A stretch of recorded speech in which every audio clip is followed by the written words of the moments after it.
Hello. Hi, my name is Shah. And at the moment I'm teaching yoga from an IFS perspective. I've been teaching yoga for almost 16 years, and I've been practicing IFS for almost 4 years. So as I experiment with how do I speak to your parts? How do I communicate this concept of parts and self through yoga? How do I weave them together? I'm experimenting. So as you take these videos or listen to these audio classes, it's an exploration. I just want you to know that. It's a disclaimer. I'm experimenting right now with synthesizing two things that I have found extremely effective on their own and seeing how they can combine more. And I'm not the first person to do this. Using IFS in a somatic way, the body, using the body as a way to be with our parts, discover our parts, get to know our parts, heal our parts. What I'm offering here is not necessarily brand new, but it's how am I going to do it in my way for my audience, for my students. One thing I just realized, and also while we're talking, we can always be stretching. So let's come into a full straddle. This is something I learned from my mother. My mom is a gymnast. So I grew up in a home where sitting on the floor and stretching was normal, everyday behavior. This is how you hang out with somebody. Why would you sit in a chair and sit across from each other when you could sit on the floor and stretch together? And if you're a gymnast or a dancer or a yogi, you'll know what I'm talking about. Anytime you are passionate about being in your body, moving your body, then you just want to be in your body, moving your body all the time. And the idea of sitting in a chair and sitting stiff is actually uncomfortable. So I might venture even to say that if you are comfortable sitting in a chair for a long time, that's probably a concerning sign. That's a warning sign that you're spending so much time there that your body has adapted to survive in a chair, but then you're probably having a lot of pain and discomfort elsewhere in life. When we're moving and we're comfy being on the floor, then we can also be comfortable in a chair, but not for so long. So I invite you to be on the floor with me. And we can make that a normal practice. That if I'm just talking, if I'm not actually guiding you through a class yet, we're just talking. Bring yourself into a pose. If I remember to tell you to join me, then we'll do that. But if I forget, then do it yourself. Just always be stretching when we're hanging out together. And it'll normalize stretching, being in your body, feeling the sensations while you talk to somebody else, while you listen to me talking. You're moving, gently twisting, reaching, you're feeling the tissues in your body, sending sensations to you while we have a conversation. And in a way, it's multitasking. You're feeling the physical body while we're exploring something intellectually or emotionally together.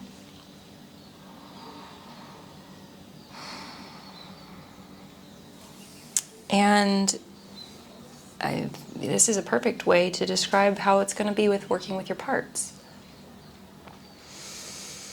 You're having conversations with your parts while you're stretching.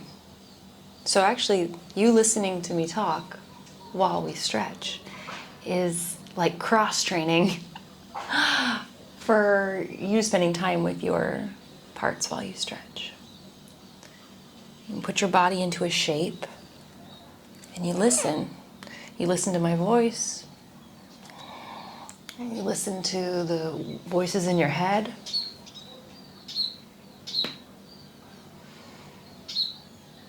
You listen to the feelings that are rising up through your stomach and your heart, your throat.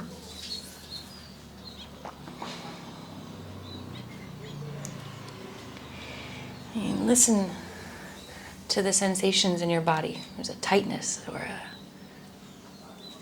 a pinching, a stretch through the muscle. My mom always used to say your body's talking to you, and it talks in a whisper. At first, it's just whispering. Because you guys are close, and it's just like, hey, that feels good, or hey, that kind of hurts. But if you don't listen to that whisper, if you're distracted, you're not paying attention to your body or your friend, then that whisper gets a little louder and they start talking to you. And you're like, actually, hey, this kind of hurts. Hey, I really like this. And then eventually it becomes a yell. And when your body is yelling at you, that's when we're dealing with full-on injuries. It's gone too far. So from the time I was a child, I was listening to my body's whispers. The minute just something would feel a tiny little bit uncomfortable or off, I'd be like, oh, okay, I'm out. I'd be in PE and my knee would just give the tiniest little twinge, and I'd be like, I'm sorry, I can't play this sport today in PE. I need to sit on the bench. And the PE teacher would be like, oh, you're not hurt, come on. And I'm like, no, I'm out. Like the minute my knee, just the tiniest little ink, I'm not pushing through that. That's gonna turn into an injury. That's my body saying, hey, please listen to me right now. And so I continue with that from PE to, if I'm snowboarding, if I'm swimming, it doesn't matter what I'm doing. The minute I feel the littlest bit of potential injury, I'm out. And it's not a sign of, oh, I'm weak, I can't push through it. It's a sign, it's not a sign, it's a choice of love. It's an action to demonstrate to my body that I'm listening, and I build trust with my body. It's kind of like, it's parenting, it's leading. When my body sends a signal that says, hey, I'm about to get hurt, it's just a little bit, I'm immediately like, I got you. I'm on your team. We're out. We're gonna rest, just so you feel safe. Even if you could do it, we're just gonna back off. We're just gonna let you know that I'm listening. And I'm listening, and I'm so devoted to loving you that I will take the rest of the day off. I'll leave the gym. We're done. Let's go just rest. That is different, though, than pushing through a challenge. My heart's beating, cardio is really hard, the muscles are fatiguing.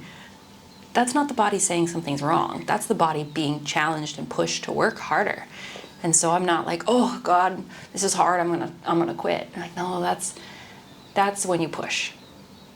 But if I'm pushing at the gym and I'm lifting and it's hard, and then I feel my elbow get a little bit like tweaky, then I'm like, oh, now we're done. We're done with that exercise. So this was how I started to listen to the body, just understanding it as joints and muscles communicating with me. And now I'm bringing in this concept of it's more than just the tissue. These are actually parts of me. I mean, maybe a tweaky elbow, maybe that's not a part of me, but it could be, or it could bring up parts. So I feel my elbow and I'm like, when my elbow tweaks, which parts show up? Do I have a part that's afraid of being injured? Do I have a part that wants to keep pushing and is telling me I'm quitting, I'm not good enough, I'm taking it too easy on myself? Do I have a part that's like, oh, thank God we're injured so we don't have to do it. Phew, let's just take a beach day. Do I have a part that's like, oh no, well, we can't do the workout, but then if we can't do the workout, now we're gonna get fat and no one's gonna love us. Like, what parts come up because of the sensations that are occurring in the physical body? This is where it gets interesting, huh? And this is what I feel very devoted to now, is embracing all of this as the path. What's coming up on the path is the path. The feelings and thoughts that are coming up are there to be felt and listened to and spoken to, and guiding them through to completion and release. Not to be suppressed and pushed away or ignored. And I'm noticing now when I go to take a workout video online or take a yoga class online, these amazing teachers who I've taken class from for years, I've followed them. I love them. They've guided me for so long. I've trusted them. And suddenly I'm like, wait a second, some of the stuff you're saying, you're telling me that that thought I just had doesn't matter. You're telling me that feeling that I'm feeling, just forget about it. But now I believe that these are parts communicating with me. So I'm like, literally a part of me just showed up and you're telling me to ignore it and forget about it, neglect it, abandon it, push it away, exile it. Like, that's just not how I work anymore. So now I'm looking for teachers and coaches that are mindful of parts. So when I'm in a workout and the workout's really challenging, I want my coach to be like, hear that voice in your head, be with it. Not push that voice away, ignore it. That's just your ego. That's just shit talking, doesn't matter. Get that talk out of your head. Like, I don't want to push parts of myself away anymore. Now I want to involve them and be with them.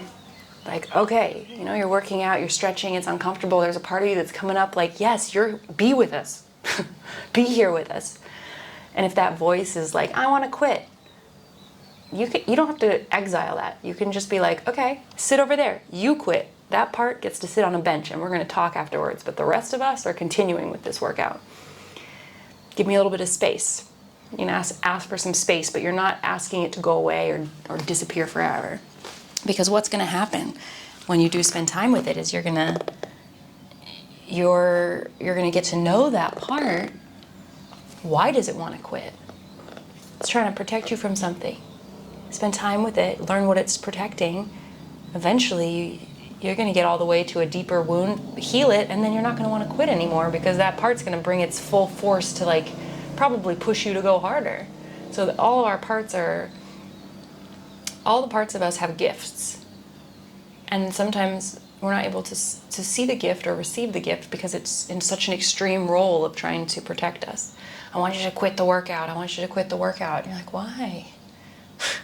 Let's really get to the bottom of this so that you actually stop trying to make me quit, because that's not really helping me. And I can see that you are trying to help me.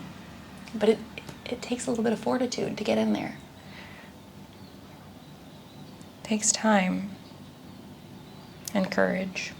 And this is what I'm finding, and this is what I want to share with you. I was on YouTube and I was looking around for yoga and internal family systems. And it is a very empty search result. There's not much out there. So I just wanted to help fill that gap with what I can offer, and I hope it is helpful for you. And I hope I get better. I will get better at teaching the two together and integrating them. But just remember, whenever we're spending time together, just be in your body, get on the floor, move around, copy me.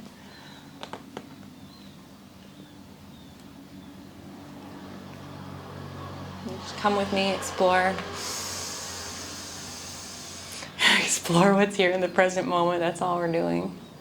Sit down and what's here.